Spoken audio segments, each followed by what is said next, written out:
레위기 10장 1절에서 20절 말씀인데요.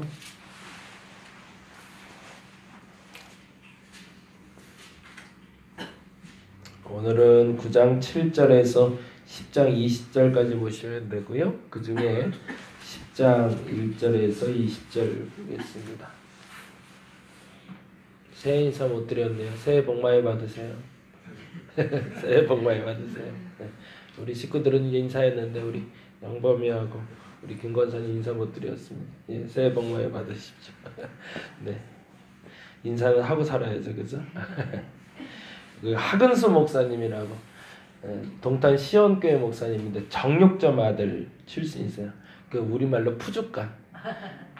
그래서 아기 때 정말 아기 때부터 어렵게 살았던 분이라 가정 형편이 어려워서 정육점에서 아르바이트 하시다가 이제 초이 자주성가 하셨죠. 그 수원에 있는 수원 연화장이라고 그 화장하는 데 있잖아요. 거기 옆에 지하 상가에서 개척을 했는데 예배당 만들어놨더니 와서 뭐 노숙자들 와서 똥 싸고 가고 막 그랬대요. 강단에서. 강단이 따뜻하니까 거기서 자다가 술 먹고 막 그렇게 목회를 하셨던 분인데 그분이 쓴 책이 그런 책이 있어요. 인사만 잘해도 라는 책이 있어요. 인사만 잘해도 목회가 된다고. 이게 맞는 것 같아요. 인사만 잘해도 되는 것 같아요. 뭐 다른 거 못해도 그래서 인사만 잘해도 사람들 얻을 수 있다는 표현 쓰시는데 맞는 것 같아요. 한 사람 정성껏 만나라는 얘기겠죠. 네, 그래서 반갑게 인사할 수 있는 분들 됐으면 좋겠습니다. 네, 10장 1절에서 20절 같이 한 목소리로 읽도록 하겠습니다. 아론의 아들 나답과 아비후가 각기 향로를 가져다가 여호와께서 명령하시지 아니하신 다른 불을 담아 여호와 앞에 분향하였더니 불이 여호와 앞에 나와 그들을 삼키매 그들이 여호와 앞에서 죽은지라. 모세가 아론에게 이르되 이는 여호와의 말씀이라. 이르시기를 나는 나를 가까이 하는 자 중에서 내 거룩함을 나타내겠고 온 백성 앞에서 나타내리라 하셨느니라. 아론이 잠잠하니 모세가 아론의 삼촌 우시엘의 아들 미사엘과 엘사반을 불러 나와 너희 형제들을 성소 앞에서 진영 밖으로 메고 나가라 하매 그들이 나와 모세가 말한 대로 그들을 옷 입은 채 진영 밖으로 메어내니 모세가 아론과 그의 아들 엘르아살과 이다말에게 이르되 너희는 머리를 풀거나 옷을 찢지 말라. 그리하여 너희가 죽음을 면하고 여호와의 진노가 온 회중에 미침을 면하게 하라. 오직 너희 형제 이스라엘 온 족속은 여호와께서 치신 불로 말미암아 슬퍼할 것이니라. 여호와의 관유가 너희에게 있은즉 너희는 회막문에 나가지 말라. 그리하면 죽음을 면하리라. 그들이 모세의 말대로 하니라. 여호와께서 아론에게 말씀하여 이르시되 너와 내 자손들이 회막에 들어갈 때에는 포도주와 독주를 마시지 말라. 그리하여 면하라. 이는 너희가 대대로 지킬 것이라. 그리하여야 너희가 거룩하고 속된 것을 분별하며 부정하고 정한 것을 분별하고 또 나 여호와가 모세를 통하여 모든 규례를 이스라엘 자손에게 가르치리라. 모세가 아론과 그 남은 아들 엘르아살에게와 이다말에게 이르되 여호와께서 드린 화제물 중 소재에 남은 것은 지극히 거룩하니 너희는 그것을 취하여 누룩을 먹지 말고 제단 곁에서 먹되 이는 여호와의 화제물 중 내 소득과 내 아들들의 소득인즉 너희는 그것을 거룩한 곳에서 먹으라. 내가 명령을 받았느니라. 흔든 가슴과 들어올린 뒷다리는 너와 내 자녀가 너와 함께 정결한 곳에서 먹을지니 이는 이스라엘 자손의 화목제물 중에서 내 소득과 내 아들들의 소득으로 주신 것임이니라. 또 그 들어올린 뒷다리와 흔든 가슴을 화제물에 기름과 함께 가져다가 여호와 앞에 흔들어 요제를 삼을지니 이는 여호와의 명령대로 너와 내 자손의 영원한 소득이니라. 모세가 속죄제로 드린 염소를 찾은즉 이미 불살났는지라. 그가 아론의 남은 아들 엘르아살과 이다말에게 노하여 이르되 이 속죄 제물은 지극히 거룩하거늘 너희가 어찌하여 거룩한 곳에서 먹지 아니하였느냐. 이는 너희로 회중의 죄를 담당하여 그들을 위하여 여호와 앞에 속죄하게 하려고 너희에게 주신 것이니라. 그 피는 성소에 들여오지 아니하는 것이었으니 그 제물은 너희가 내가 명령한 대로 거룩한 곳에서 먹었어야 했을 것이니라. 아론이 모세에게 이르되 오늘 그들이 그 속죄제와 번제를 여호와께 드렸어도 이런 일이 내게 임하였거늘 오늘 내가 속죄제물을 먹었더라면 여호와께서 어찌 좋게 여기셨으리요. 모세가 그 말을 듣고 좋게 여겼더라. 아멘.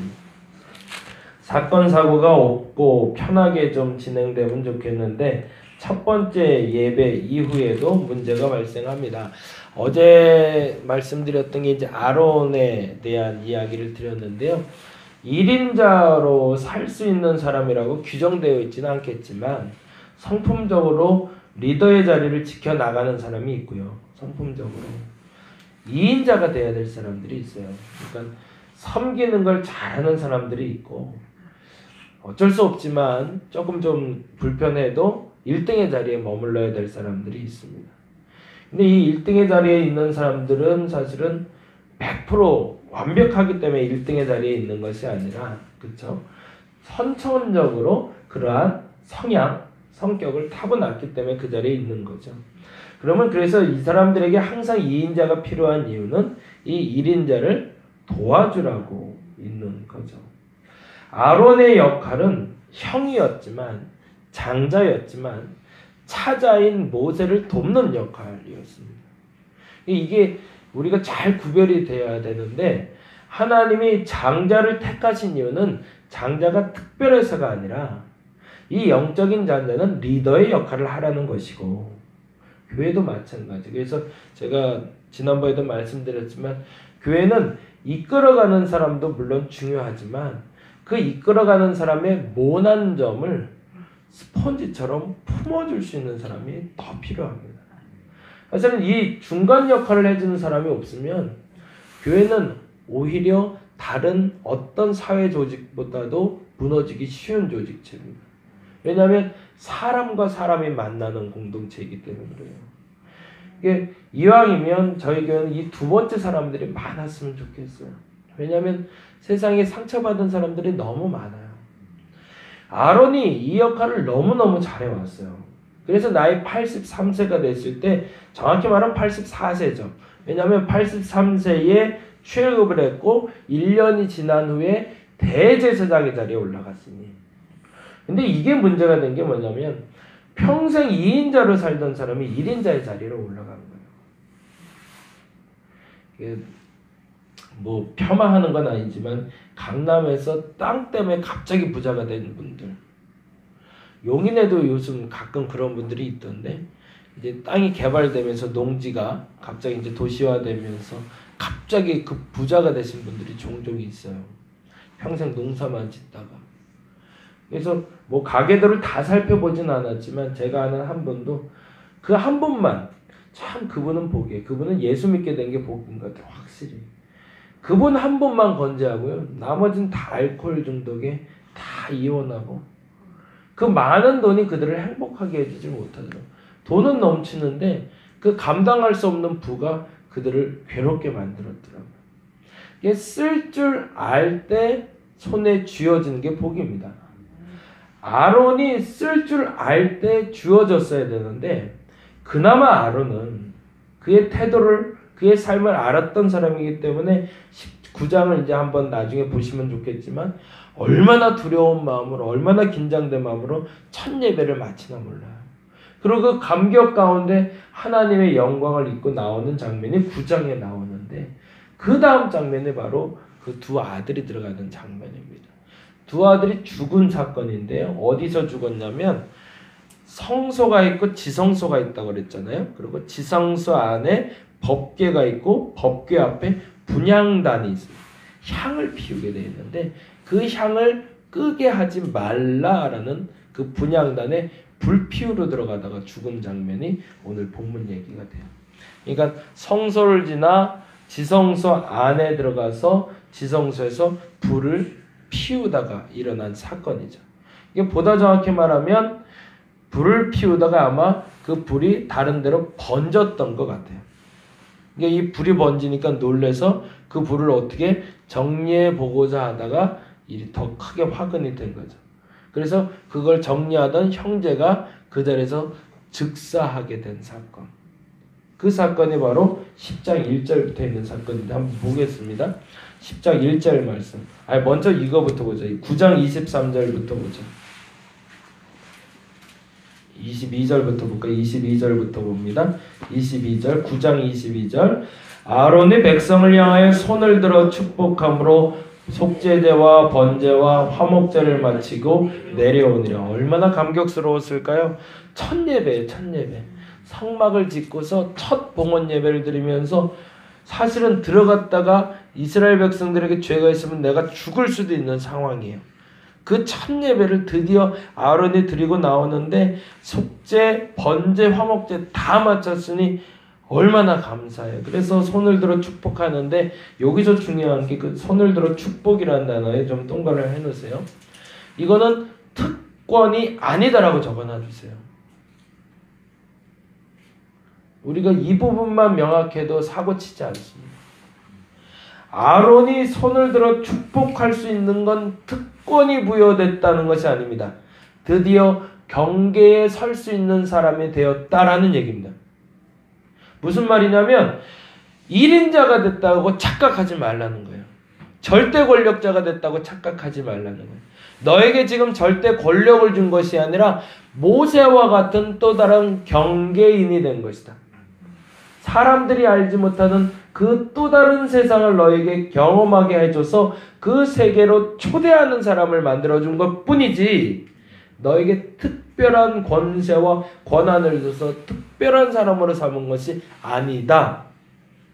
이게 명확해야 그 다음부터 실수하지 않습니다. 그리스도인이 된다는 것도 마찬가지입니다. 우리는 경계인이에요. 경계인. 제가 이제 이 말을 많이 쓸 거예요. 중간에 서 있는 사람입니다. 세상과 천국을 가교 역할을 하는 사람들이에요. 우리에게 그리스도가 있기 때문에. 그래서 그 그리스도로 말미암아 내가 구원받았고 구원받은 그 복음을 전달하는 사람일 뿐이지 대단하거나 특별한 존재들은 아니라는 거예요. 아론은 그걸 알았어요. 그래서 손을 들어 축복할 때는 나를 바라보고 나를 경배하라가 아니라 내가 살아 돌아왔다. 내가 드디어 또 다른 세상을 경험했다. 내가 드디어 그 가교 역할을 하는 사람이 되었다는 믿음의 선포였던 겁니다. 그리고 나서 23절, 24절에 이렇게 얘기합니다. 23절, 24절 읽어봅니다. 모세와 아론이 회막에 들어갔다가 나와서 백성에게 축복하며 여호와의 영광이 온 백성에게 나가면 그렇죠. 이 가교 역할을 하며 경계인 역할을 하는 사람들이 이 역할을 잘 감당하니 어떤 일이 벌어져요? 온 백성이 하나님의 영광을 봅니다. 저와 여러분이 잘 살아내면 그 잘 살아낸다는 건 특권의식을 하고 나 잘났어. 난 뭔가 좀 달라라고 살아가는 게 아니라 그 가교 역할만 잘 감당해내면 온 세상이 영광을 본다. 하나님의 영광. 그리고 나서 이렇게 얘기합니다. 24절 불이 여호와 앞에서 나와 제단 위에 번제물과 기름을 사는지라 온 백성이 이를 보고 소리 지르며 엎드렸더라. 얼마나 감격했을까요? 스스로 여호와의 불이 내려 번제단의 제물을 태워버렸으니 엘리야 때 내렸던 그 불이 여기에 내렸던 거죠. 그러니까 이 첫 예배를 보는 감격은 이루 말할 수 없었지만 또 하나 문제가 되는 존재가 있었던 거예요. 이것을 특권의식으로 가진 사람이 있었던 거예요. 그게 나답과 아비후였던 겁니다. 우리 아버지가 대단해진 걸로 착각한 겁니다. 늘 2인자였거든요. 우리 아버지는. 어떻게 동생 앞에서 말 한마디 못하는 그 못난 아버지인 줄 알았는데 그 아버지가 1등이 된 거예요. 그런데 우리 아버지도 대단하니 그 아버지의 아들인 나도. 근데 우리가 보기에도 이 나답과 그 아비후는 나이가 어린 친구들은 아니에요. 왜냐하면 아론의 나이가 83세거든요. 그러면 최소 아무리 적어도 50대, 조금 있으면 60대 중반 정도 됐다면 그 한평생을 억눌려 살다가 노예로 살다가 2인자의 자리에 왔다가 1인자에 올라간 자리에 가니 그 다음에 이들 마음엔 두 가지의 생각이 드는 거죠. 나태해진 게 아니라 교만해진 겁니다. 그게 그들의 가장 큰 실수라는 게 1절에 나타납니다. 볼까요? 10장 1절 같이 한번 읽어보겠습니다. 아론의 아들 나답과 아비후가 각기 향로를 가져다가 여호와께서 명령하지 아니하신 다른 불을 담아 여호와 앞에서 분향하였더니 각기 향로라는 데에 동그라미를 좀 해주세요.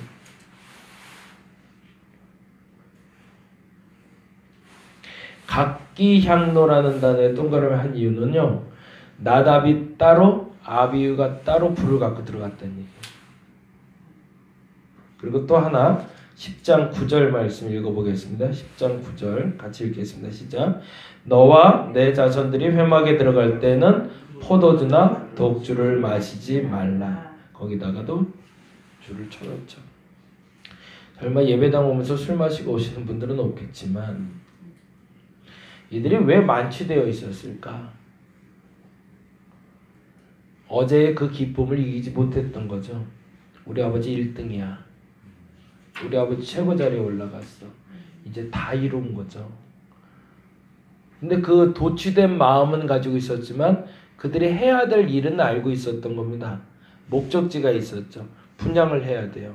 근데 이 분향을 할 때는 원래 거룩한 곳이기 때문에 경건한 마음으로 조심해서 올라갔어야 되는데 술이 만취된 상태에서 깨지 않은 상태에서 다음날이 되자 내가 향로 가져갈 거야 그러면서 형제가 다투면서 올라갔던 겁니다.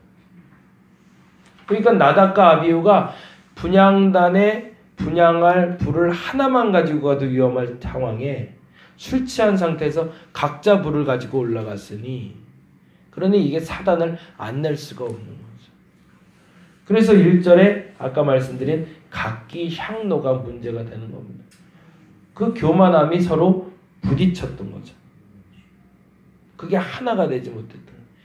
예배의 열심이 목적지를 향해 가고 있는데 그 열심이 방법이 잘못되면 아무 소용없다는 겁니다. 교회 부흥이 인원을 채우는 게 목적이 돼버리면 인원이 채워져도 아무 소용없다는 겁니다. 더디 가도 바로 가야 된다는 말이 무슨 말인지 여러분 계속 되뇌겼으면 좋겠습니다. 개척교회 하면서 두려운 게 제일 그거예요. 불쑥불쑥 떠오르는 게 있어요. 저도 나름대로 큰 교회 경험 그리고 여러 가지 경험 뭐 남들이 말하는 소위 성공의 경험 많이 해봤거든요. 그러니까 더 불안해요. 차라리 모르면 계속 기도만 할 텐데 아니까 이것도 해보고 싶고 저것도 해보고 싶은 욕심이 생겨요. 근데 한 가지 더 알고 있는 건 있거든요. 그거 하면 조금 빨리 갈 수 있다는 거예요. 근데 못하겠어요. 겁나서. 목적지는 비슷해 보이지만 결과는 비슷해 보이지만 과정이 잘못되면 나답과 아비후가 되는 거니까. 저와 여러분의 예배가 그래도 감사하게 이제 시작된 교회이기 때문에 아직은 때가 덜 묻은 교회니까 이 교회에서 예배드리면서 저와 여러분이 자각했으면 좋겠는 것은 우리가 예배드리는 자로 지금 서 있는데 그 예배의 종착역에 가는 방법도 바른 방법이기를 간절히 바랍니다. 그래야 됩니다. 남들이 하는 것이 옳은 방법이 아니에요. 하나님이 원하는 방법대로 가야 그것이 옳은 방법입니다. 교만해질 필요도 없지만 너무 창피할 필요도 없습니다. 왜 아무것도 못하고 있지? 왜 아무것도 안 하는 거지? 왜 꼭 이거를 해야 되는데 안 하고 있지? 그건 우리 생각이고 하나님이 원하는 방법대로 그렇게 오늘도 기도하시기 바랍니다. 너무 억지로 구하지 마세요. 하나님 여러분이 원하는 건 다 알고 계세요. 분명한 건 방법과 결과는 이미 하나님이 결정해 놓으셨습니다. 걱정 마시고 정석대로 가시기 바랍니다. 하나님 반드시 축복하실 겁니다. 반드시 채워주실 겁니다. 아까 말한 대로 여러분의 방법만 바르면 그 회중들이 영광을 받게 돼 있으니까 그 영광의 예배를 드릴 수 있는 저와 여러분이 되시기를 간절히 바랍니다. 기도하겠습니다. 너무 염려할 필요 없습니다. 걱정할 필요 없습니다. 바로 가고 있다면 그러나 바른 방법이 아니라면 걱정해야 됩니다. 이렇게 하면 안 되는데 또 잘못했구나라는 생각을 하기 때문입니다. 시작하는 교회이기 때문에 더 염려하고 조심하고 한 걸음 한 걸음 천천히 가봅니다. 이게 바른 방법일까? 이게 틀린 건 아닐까? 이렇게 하는 게 옳지 않을까? 하나님께 되묻고 되물어봅니다. 그리고 아니라면 과거에 해왔던 습관이라도 깨끗이 버리려고 합니다. 왜? 새롭게 시작했으니까. 새롭게 시작했으니 깨끗하게 시작해야 되니까, 깨끗한 과정으로 가야 되니까, 정말 거룩한 결과를 내야 하니까. 과거에 잘했던 습관도 잘못했던 습관도 내려놓게 하여 주시고, 하나님이 원하는 방법, 그 과정으로 나아가 하나님 원하시는 그 목적을 이룰 수 있는 우리가 되게 하여 주옵소서. 또다시 시작되는 이 예배를 통해서 나답과 아비후가 되지 말게 하여 주옵시고, 아론의 예배를 드릴 수 있는 우리가 되게 하여 주시옵소서. 감사합니다. 고마우신 예수님 이름으로 기도드렸습니다. 다 같이 기도하고 돌아가도록 하겠습니다. 나답이 되지 않게 하소서, 아비후가 되지 말게 하소서.